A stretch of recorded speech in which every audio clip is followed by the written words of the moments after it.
Very good morning dear students.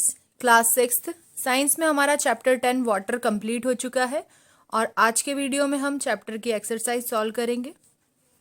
और इसके लिए आप आपकी टेक्स्ट बुक का पेज नंबर 137 ओपन कीजिए। मल्टीपल चॉइस क्वेश्चन में पहला जो है tick the correct option. How much of the earth surface is covered with water. अब अर्थ की जो कितनी सतह है, कितनी सरफेस जो कि वाटर से कवर्ड है। तो स्टूडेंट्स आपके पास 4 ऑप्शंस दिए गए हैं। 2/3, बी वाला ऑप्शन है 3/4, सी ऑप्शन है आपका 2/4 और डी ऑप्शन है 1/3। तो करेक्ट आंसर है 2/4।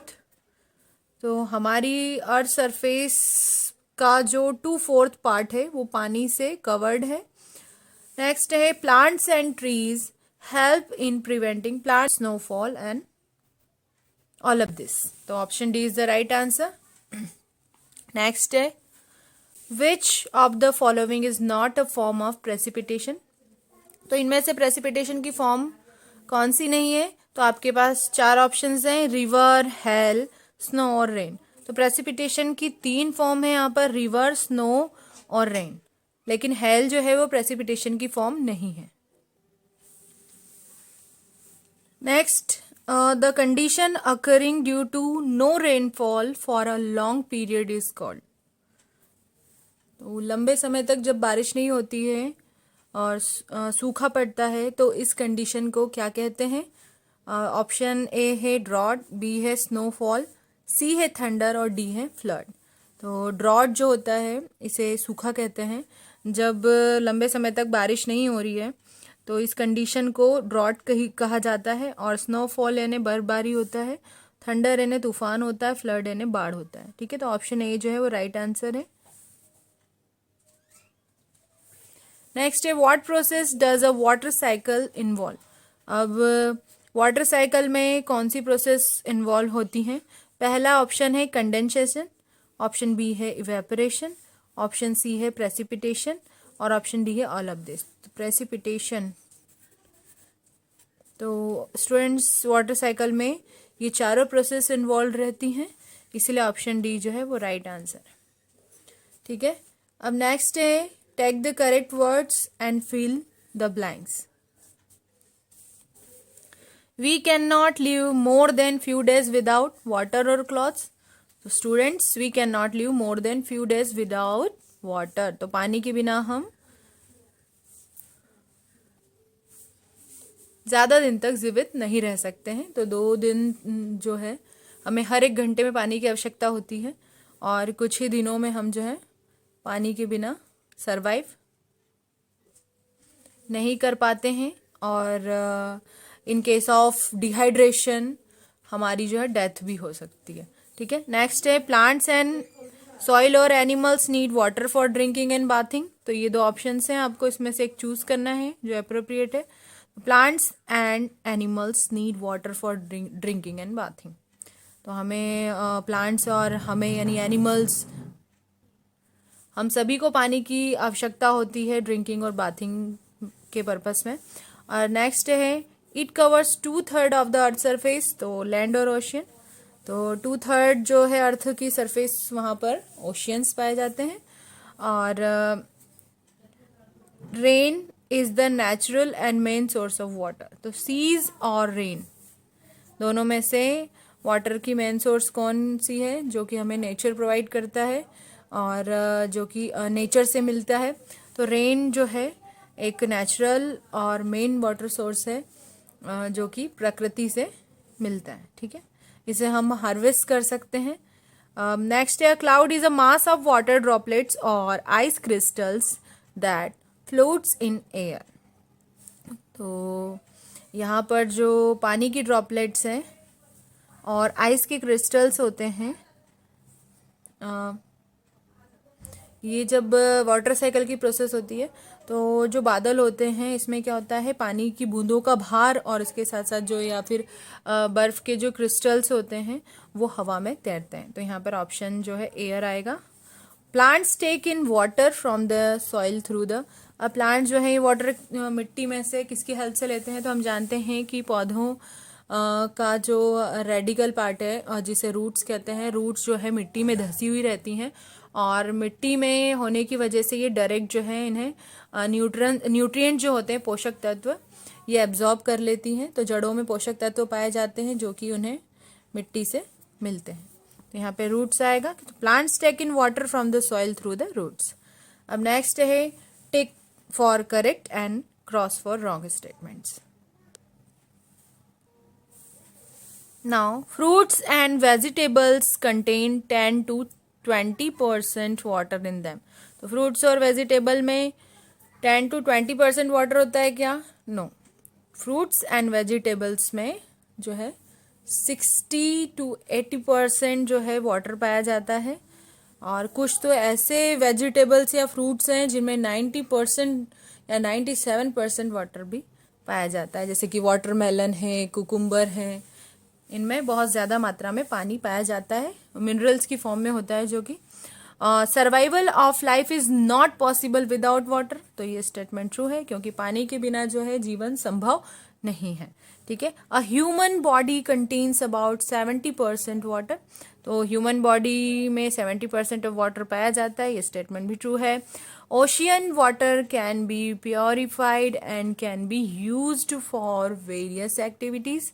तो जो समुद्र और महासागरों का पानी होता है उसे प्योरीफाई कर सकते हैं और इसका यूज़ जो है अदर एक्टिविटीज़ में, यानी बहुत सारी जो एक्टिविटीज़ होती हैं हमारी डेली लाइफ की जो एक्टिविटीज़ होती हैं उनमें प्योरीफाई करके हम ओशियन और सी के वाटर को यूटिलाइज कर सकते हैं क्या? तो ये स्टेटमेंट फॉल्स है, नहीं कर सकते।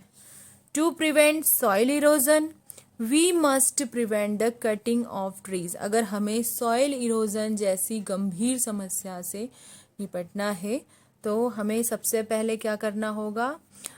पेड़ों की जो कटाई होती है उस पर प्रतिबंध लगाना होगा। ठीक है, तो ये स्टेटमेंट ट्रू है। Water in lakes and ponds in saline. तो वाटर जो है झीलों का पानी और तालाब का जो पानी होता है ये खारा होता है क्या? तो हम जानते हैं सी और ओशियन का जो वाटर होता है, water in seas and ocean is saline. समुद्र और महासागरों का जो जल होता है वो खारा होता है और जबकि लेक्स और पॉन्ड्स का जो वाटर होता है वो खारा नहीं होता है। फिर भी जो है खारे पानी की झील पाई जाती है हमारी कंट्री में और इसके अलावा जो है मीठे पानी की झील भी पाई जाती हैं। तो आप यहाँ देखेंगे और सभी एक नदी से दूसरी नदी का जो जल होता है उसमें बहुत अंतर आता है।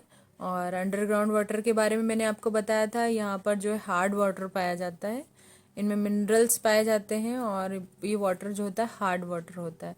इसमें इम्प्योरिटीज़ भी होती हैं और जर्म्स भी होते हैं और सॉल्ट्स भी पाए जाते हैं, इसी वजह से ये पानी जो है हार्ड होता है। Now students look at the page number 139। It makes 70% of our body. अब आपको यहाँ पर क्या करना है? वन वर्ड में आंसर करना है और right one word for each of the following. It makes 70% of our body. तो हम जानते हैं water makes 70% of our body. Next, it is the purest form of natural water. तो नेचुरल वाटर की सबसे प्योर और शुद्ध जो फॉर्म है वो क्या है? रेन। रेन जो है वो नेचुरल वाटर की प्योरेस्ट फॉर्म है। ठीक है, rain water is the purest form of all natural sources of water. ठीक है, अब नेक्स्ट है थर्ड नंबर वाला क्वेश्चन है the water that is collected below the ground surface. तो पानी जो कि ग्राउंड सरफेस के नीचे कलेक्ट होता है और उसे क्या कहते हैं? उसे हम अंडरग्राउंड वाटर कहते हैं। नाउ फोर्थ क्वेश्चन है the water fit for drinking by human beings. तो हमारे द्वारा जो हम पानी पीते हैं और ड्रिंकिंग पर्पस में यूज़ किए जाने वाला जो वाटर होता है उसे हम क्या कहते हैं? पोर्टेबल वाटर कहते हैं। POTABLE portable water. The circulation of the earth's water to the atmosphere and back to the earth. अब अर्थ का जो जल है उसका सर्कुलेशन होता है एटमॉस्फेयर में, और एटमॉस्फेयर से फिर जो है से फिर से रिटर्न करके अर्थ पर पहुंचाया जाता है। तो रिवर्सिबल प्रोसेस है। और ये इस सर्कुलेशन ऑफ अर्थ यानी हमारे पृथ्वी का जो जल होता है उसका सर्कुलेशन एटमॉस्फेयर में और एटमॉस्फेयर से फिर अर्थ पे होना, इसको क्या कहते हैं, वाटर साइकिल बोलते हैं। क्योंकि इसमें वाटर का ही साइकिल होता है, रिसाइकल होता है एक प्रकार से देखा जाए तो, रिवर्स होता है वाटर। अब नेक्स्ट है floods wash away the upper layer of the soil. अब फ्लड्स यानी बाढ़ जो है वो क्या करती हैं, मिट्टी की अपर लेयर को बहा कर ले जाती हैं। हम जानते हैं कि जब ज़्यादा बारिश होती है तो क्या होता है, बाढ़ आने की भी समस्या हो जाती है। तो कई जगह पर जो है कई ऐसे क्षेत्र होते हैं जो कि नदियों के किनारे होते हैं, समुद्र के किनारे होते हैं, तो वहाँ पर बाढ़ आती है। और बाढ़ जो है कई जगह पर जो है कैसी समस्या उत्पन्न करती है, सॉइल इरोजन जैसी समस्या का। सॉइल इरोजन क्या होता है, सॉइल इरोजन ऐसी समस्या है जिसमें मिट्टी की जो टॉप लेयर होती है वो बहकर जो है हट जाती है या एक जगह से दूसरी जगह पर चली जाती है। जब मिट्टी की टॉप लेयर हट जाएगी तो सॉइल की जो फर्टिलिटी होगी वो डिक्रीज हो जाएगी, घट जाएगी। तो ऐसी जगह पर जो है पेड़ पौधे नहीं उगाए जा सकते हैं और बाढ़ जैसी समस्या बनी रहती है। तो floods wash away the upper layer of the soil. जब बाढ़ की वजह से मिट्टी की ऊपरी लेयर हट जाती है तो उसे क्या कहते हैं, उसे हम सॉइल इरोजन कहते हैं। ठीक है, तो यहाँ इरोजन ऑफ सॉइल लिखा है, आप इसे सॉइल इरोजन कर लेंगे। नाउ स्टूडेंट्स, यहाँ पर जो है आपके चैप्टर की एक्सरसाइज कंप्लीट होती है। अब नेक्स्ट वीडियो में हम चैप्टर 11 पढ़ेंगे, fun with magnets. Goodbye, have a nice day.